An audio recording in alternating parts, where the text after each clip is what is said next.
Okay, real talk for a second. How many times have you picked up your phone today? Not because someone called, not because you had an email to send, just picked it up, looked at it, put it down, picked it up again 4 minutes later. If you're anything like most people, you've done it so many times you've actually lost count. And here's the part that probably bothers you more than you'd like to admit. You didn't even want to most of those times. You picked it up almost before you decided to, like your hand moved on its own. You're not weak, you're not addicted, you're not even doing it wrong. You're doing something that is so deeply, ridiculously ancient that the phone is almost beside the point. Let me explain.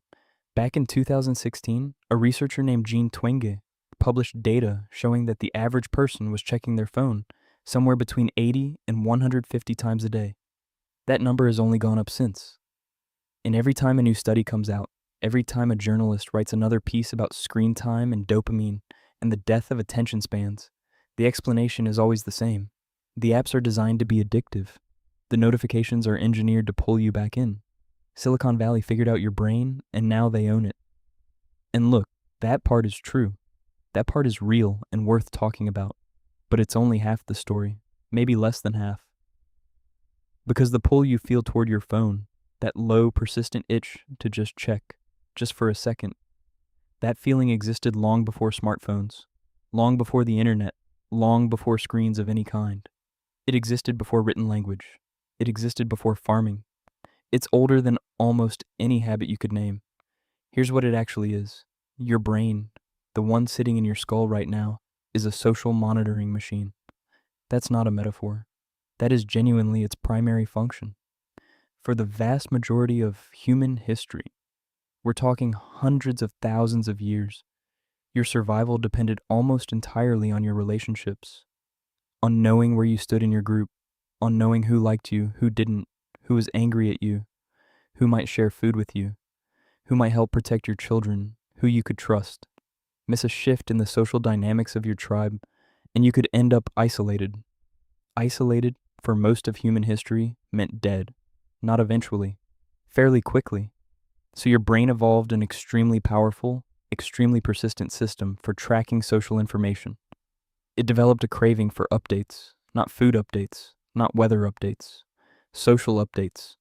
Who said what? Who did what? What does the group think right now?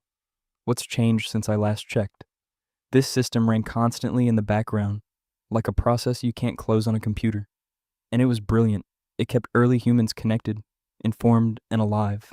Now take that system, that beautiful, ancient, finely tuned social monitoring machine, and put it in the year you're currently living in. Give it a small glass rectangle that contains, at literally any moment, an infinite stream of social information. Messages, reactions, what people said, what people think, what's happening in the group right now.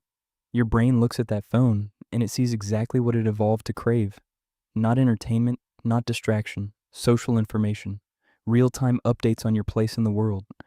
The apps didn't create the craving, they just found it. And they built a door right next to it. Now here's where it gets even stranger. A researcher named Sherry Turkle spent years studying the relationship between people and their devices. And one of the things she found is that people don't actually feel better after checking their phones most of the time. They feel a kind of relief for about 2 seconds, and then the urge comes back, often stronger than before. She described it as a kind of hunger that feeds itself. Sound familiar? That's because what you're experiencing isn't satisfaction. It's the loop. The same loop that kept your ancestors alive. Check, update, relief, check again. Now running on a system that never runs out of new information to give you. Your ancient brain's social monitoring process was designed for a world where there were maybe 150 people to keep track of. And the updates ran at the speed of human life. News traveled slowly. The social landscape shifted over days and weeks, not seconds. Now that same process is pointed at thousands of people, updating in real time, 24 hours a day, and it does not know how to stop. It was never built with an off switch, because in the world it was designed for, you never needed one. You could always just go to sleep, wake up. The tribe was still there, more or less the same. There's no more going to sleep on this. The feed is always awake. And so you're left navigating something genuinely new, something evolution gave you no preparation for and culture has barely begun to build a framework around. Your great-grandparents didn't deal with this. Your grandparents got a light version of it with television.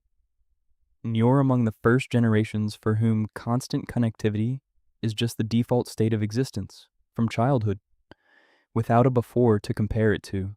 That's not nothing. That's actually quite a lot to be carrying without a map. So the next time you catch yourself checking your phone for the 40th time today, and you feel that flicker of something, frustration at yourself, or just a vague low-level unease you can't quite name, maybe it helps to know what that actually is. It's not weakness, it's not failure, it's not evidence that you have less willpower than someone else. It's a 300,000-year-old system doing its job in a world it was never designed for. Running the same check it has always run, looking for the same thing it has always looked for. Connection, safety, the reassurance that the tribe is still there. The phone didn't create that need. It just showed up one day and said, I can help with that. And your brain, ancient, loyal, relentless, said yes before you had a chance to think about it. It's still saying yes right now. And somewhere underneath all of it, underneath the apps and the algorithms and the notifications and the endless scroll, that's still what it's really looking for. Not content, not entertainment, just the oldest thing there is. The feeling that you're not alone